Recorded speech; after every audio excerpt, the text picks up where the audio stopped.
வடகிழக்கு சார்ந்த சில அற்புதமான தகவலை உங்கள்கிட்ட பகிர்ந்துக்கிறேன். வடகிழக்குங்கிறது பொருளாதாரம் மட்டும் கிடையாதுங்க. நம்மளுடைய திருமணம், வேலைவாய்ப்பு, குழந்தை பேர், குழந்தைகளுக்கான கல்வி, தொழில் முயற்சி, அனைத்து விதமான முயற்சி, அனைத்து நல்ல விஷயங்கள் நிறைய அதில் அடங்கியிருக்கு. அதனால் வடகிழக்கு மிக சிறப்பாக அமைச்சிக்கணும். வடகிழக்கு சார்ந்து சில தவறுகளை உங்கள்கிட்ட குறிப்பிட்டு காமிக்கிறேன். எந்த வடகிழக்குலையுமே உங்களுக்கு படிக்கட்டை ஒட்டி வீட்டை ஒட்டி போடக்கூடாது. ரெண்டாவது பார்த்திங்கன்னா வடகிழக்கு போர்ட்டிகை போட்டு வடமேற்கில் தனியாக மெயின்டெனன்ஸ் கொடுத்துருவாங்க. அப்போ வடகிழக்கு கட்டுன்னு ஆயிரும்.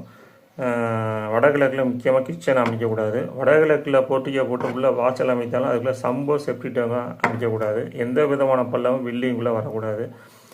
வெஸ்ட் பேசிங் சவுத் பேசிங்கில் பார்த்திங்கன்னா வடகிழக்கை ஒட்டி பின்னாடி பார்த்திங்கன்னா டாய்லெட் கட்டிடுவாங்க. இந்த டாய்லெட்டுங்கிறது பாரங்கிற அமைப்பில் மட்டும் இல்லாமல் வடகிழக்கோட எல்லையை குறைச்சிடும், வடமேற்கோட எல்லையை அதிகரிச்சிடும். இதுவும் நீச்சல் பலனை கொடுக்க ஆரம்பிச்சிடும்.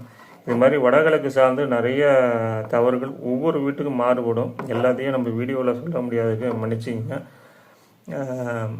பொதுவாக பார்த்திங்கன்னா பில்டிங்கை வடகிழக்கில் 90க்கு அமைச்சிக்கணும். எல்லா கார்னருமே 90க்கு இருக்கணும். எந்த மூலையும் வளர்க்கக்கூடாது.